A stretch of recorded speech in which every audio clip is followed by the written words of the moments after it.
आप देख रहे हैं फॉर यू कोचिंग सर्कल। मैं हूं आपका टीचर उसामा नूर। डियर स्टूडेंट्स, आज हम स्टार्ट करेंगे चैप्टर नंबर 2। चैप्टर नंबर 2 में हमने क्या पढ़ना है जी? Presentation of data. Presentation data के बारे में तो आपको मैंने सबसे पहले लेक्चर में बताया था कि हमारे पास डाटा क्या होता है। डाटे को अब प्रेजेंट करना है, आपने डाटे को क्लासीफाई करना है, टेबुलर फॉर्म में कन्वर्ट करना है।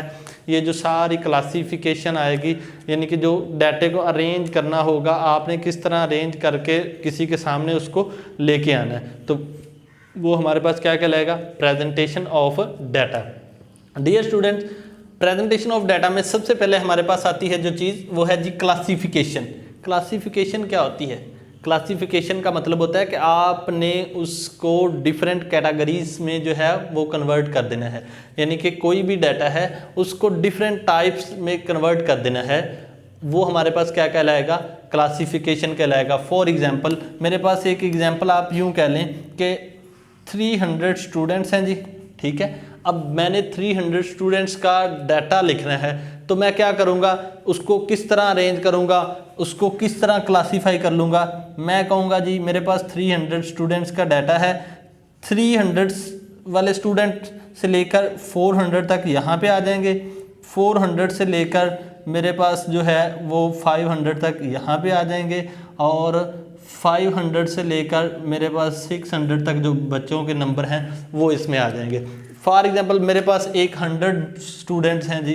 100 स्टूडेंट्स को चलो मैं कहता हूँ जी कन्वर्ट कर लेते हैं। 100 स्टूडेंट मैंने देखा 30 मेरे पास ये बच्चे बने हैं जी, मेरे पास आ गए 30 बच्चे हैं जी, जिनके नंबर जो हैं वो 300 से 400 के दरमियान हैं। उसके बाद मैंने क्या दिया जी, मेरे पास 20 बच्चे ऐसे हैं जिनके 400 से 500 के दरमियान नंबर हैं जी, और लास्ट पे जो है वो मैंने क्या दिया जी, 50 ऐसे बच्चे हैं जो 5 से 100 से 600 के दरमियान वाले हैं। तो ये हमारे पास क्या था? मैंने उसको क्या किया है?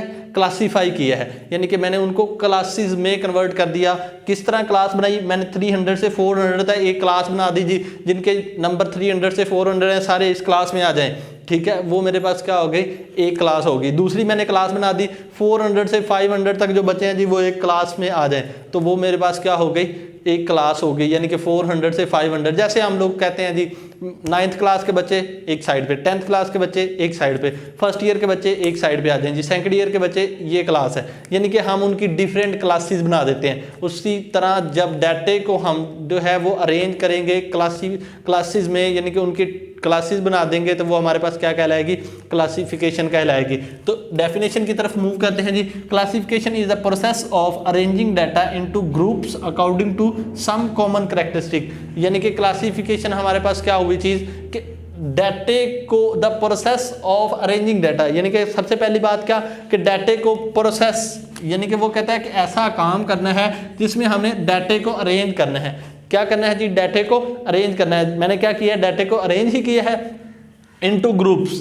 किस फॉर्म में? मैंने क्या दिया? 300 से 400 तक जो नंबर वाले हैं जी स्टूडेंट्स एक साइड पे आ जाए, मैंने क्या किया? उनका एक ग्रुप बना दिया, तो वो हमारे पास क्या हो गई? उसकी एक क्लास बन गई, ठीक है। According to some common characters, मैंने क्या करेक्टर लिया है? मैंने एक करेक्टर लिया है जी, मेरे पास नंबरिंग है, नंबर है, क्लास जो उन्होंने नंबर हासिल किए हैं, यानी कि 300 से 400 तक जो उन्होंने नंबर हासिल किए हैं, मैंने क्या किया? उनकी क्लास बनाई है। तो वो मेरे पास जो चीज़ आई है, मैंने जो नंबर उनके लेके एक करेक्टर मैंने उठाया है ना, यानी कि 300 से 400 तक जो उनके नंबरों का करेक्टर है वो मैंने उठा के एक क्लास में उनको कन्वर्ट कर दिया। उसके बाद मेरे पास आती है जी क्वालिटेटिव क्लासिफिकेशन, यानी कि किस बेस पे आप जो है वो क्लासीफाई करते हैं।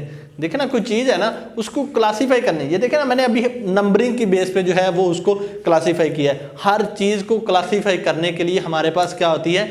उनकी कुछ ना कुछ बेस, कोई ना कोई चीज़ हमारे पास बेस कर रही होती है, कोई ना कोई उनका करैक्टर होता है कि किस करैक्टर के बेस पे आप जो है वो उसको क्लासीफाई कर रहे हैं। तो मैंने क्या दी? Qualitative classification. अब क्वालिटेटिव क्लासिफिकेशन हमारे पास क्या हो जाएगी?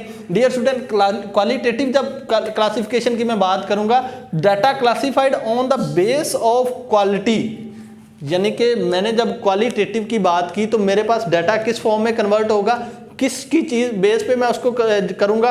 उसकी क्वालिटी की बुनियाद पे। मैं कह देता हूं जी, एक मैंने जो है वो कुछ प्लास्टिक के बर्तन ले लिए, ठीक है।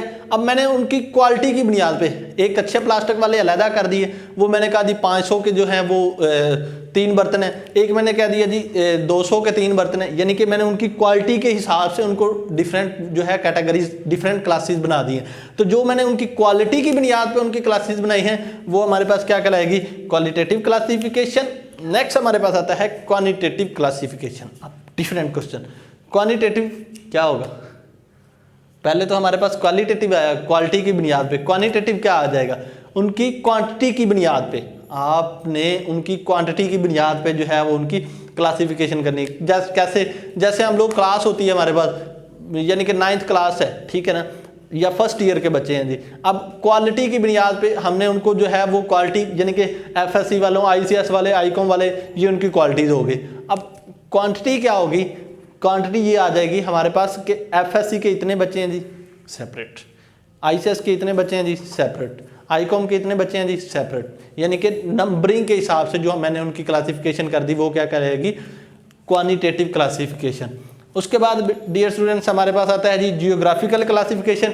जियोग्राफिकल क्लासिफिकेशन में हमारे पास क्या आएगा, data classified according to geographical region और areas is called graphical classification. यानी कि अब मैंने किसकी बेस पे उसको कन्वर्ट किया है, एरिया की बुनियाद पे। जियोग्राफिकल एरिया यानी कि मेरे पास रूम है एक, ठीक है ना, मैं उस रूम को क्या करता हूँ, मैं कहता हूँ जी ये जो साइड है इतनी आप साइड रहने दे जी, इस साइड का जो हिस्सा है वो उसमें हम लोग कुछ अलग चीज़ रखेंगे, यहाँ से लेकर यहाँ तक जो एरिया है इसमें हम लोग कुछ और रखते हैं, इससे पीछे वाला जो एरिया है इसमें हम कुछ और रखते हैं। यानी कि मैंने क्या किया है, एरिया की बेस पे, यानी कि उनको जियोग्राफिकली ज़मीनी एरिया को मापते हुए मैंने क्या दिया, ये उतना जो 5 फुट जगह है जी इसमें हमने बेड लगा देना है, जो 4 फुट है इसमें हम सोफ़ा फिट करेंगे, और जो हमारे पीछे वाली जो बाकी 2 फुट बचती है जी उस पर हम जो है वो एक डिज़ाइन बना देंगे, कोई डिफरेंट चीज़ रख देंगे, ठीक है, टेबल वगैरह कुछ इस तरह की चीज़ हम लोग फिट कर देंगे।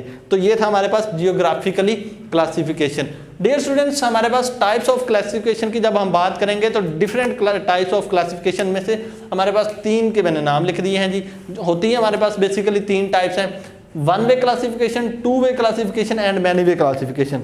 अब एक करैक्टर की बुनियाद पे जो हमारे पास क्लासिफिकेशन होगी, किसी एक करैक्टर की बुनियाद पे, जैसे मैंने कहा ना क्वालिटी, ठीक है ना, अगर मैं उसकी सिर्फ क्वालिटी की बुनियाद पे कर रहा हूँ, सिर्फ क्वालिटी की बुनियाद पे, तो वो मेरे पास क्या हो जाएगी, 1 वे क्लासिफिकेशन। मैंने उसकी सिर्फ किस पे की है, क्वालिटी की बुनियाद पे की है। अगर मैं कह देता हूँ जो वो मेरी जो 1 वे क्लासिफिकेशन होगी, अ classification is called 1 way classification if it have only 1 character, ठीक है ना, यानी कि उसका एक ही करैक्टर है, 2 करैक्टर नहीं है। कितने करैक्टर हैं, 1 करैक्टर है। अगर मैं कह देता हूं कि उसमें 2 करैक्टर के बुनियाद पे हमने उसकी क्लासिफिकेशन करनी है, 2 करैक्टर्स की बुनियाद पे, तो वो हमारे पास क्या कहलाएगी, 2 वे क्लासिफिकेशन। किस किस पे, मैं कहता हूं उसकी क्वालिटी और उसकी क्वांटिटी पे कर दें, तो वो हमारे पास क्या हो जाएगी, 2 वे क्लासिफिकेशन।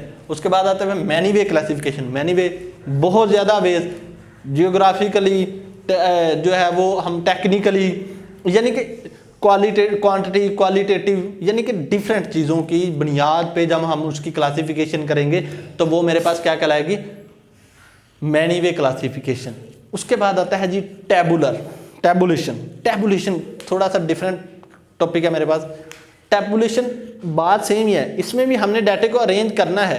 क्या करना है, डाटे को अरेंज करना है, लेकिन किस तरह करना है। Tabulation is the process of systematically arrangement of data into rose and column. अब जब मैं डाटे को मुकम्मल तौर पे, एक कंप्लीट तौर पे उसको मैं जो है वो क्या कर दूंगा, सिस्टमैटिकली अरेंजमेंट। किस चीज़ के लिए करना है, यानी कि सिस्टमैटिकली सिस्टम को, पूरे के पूरे सिस्टम को, जब मैं पूरे के पूरे सिस्टम को कन्वर्ट कर दूंगा, पूरी मुकम्मल एक जो है वो फॉर्म उसकी बना लूंगा। फॉर एग्जांपल मैं यहाँ पे एक टेबल बना देता हूँ जी आपको, ठीक है, यहाँ पे मैंने रोज लिख ली और इधर मैंने कॉलम्स लिख ली, यानी कि डाटे को रोज में भी लिख लिया, कॉलम्स में भी लिख लिया, तो वो मेरे पास क्या होगी, टैबुलेशन होगी। अब एक स्टैटिकली टेबल क्या होता है, स्टैटिस्टिकल टेबल क्या होता है। स्टैटिस्टिकल टेबल में हम लोग क्या काम करते हैं जी, स्टैटिस्टिकल टेबल में हम लोग काम करते हैं, यानी कि हमारे पास कुछ डाटा दिया होता है, हम उसको लिए एक टेबल को क्रिएट कर देते हैं। यानी कि हमारे पास किस तरह हम उसको टेबल में क्रिएट करेंगे वो भी मैं आपको करके दिखा देता हूँ। आए देखते हैं। फॉर एग्जांपल मेरे पास है 2 3 9 11 5 6 1 4 2 3, ये मेरे पास एक जो है वो डाटा दिया हुआ था। अब मैंने इससे मुझे टेबल तो ज़रूरी है बनाना। क्या काम करना है, जब तक मैं टेबल नहीं, स्टेप बेस ही टेबल पे करती है। जब मैं टेबल नहीं बनाऊंगा जब तक, तो हमारे पास क्या होगा, काम नहीं होगा। काम करने के लिए, उसको कंप्लीटली सॉल्व आउट करने के लिए मुझे किस चीज़ की ज़रूरत होगी, मुझे ज़रूरत होगी तो किस चीज़ की, टेबल की। अब देखो टेबल में हमारे पास क्या होता है जी, ये हम लोग एक टेबल क्रिएट करने जा रहे हैं। यहाँ पे मैं उसका जो है वो सीरियल नंबर लिख दूंगा, ठीक है ना, यानी कि सीरियल नंबर आ रहा है, यहाँ पे मेरे सीरियल नंबर आ जाएगा। यहाँ पे मेरे पास जो मैंने चीज़ ली हुई है वो आ जाएगी, ठीक है।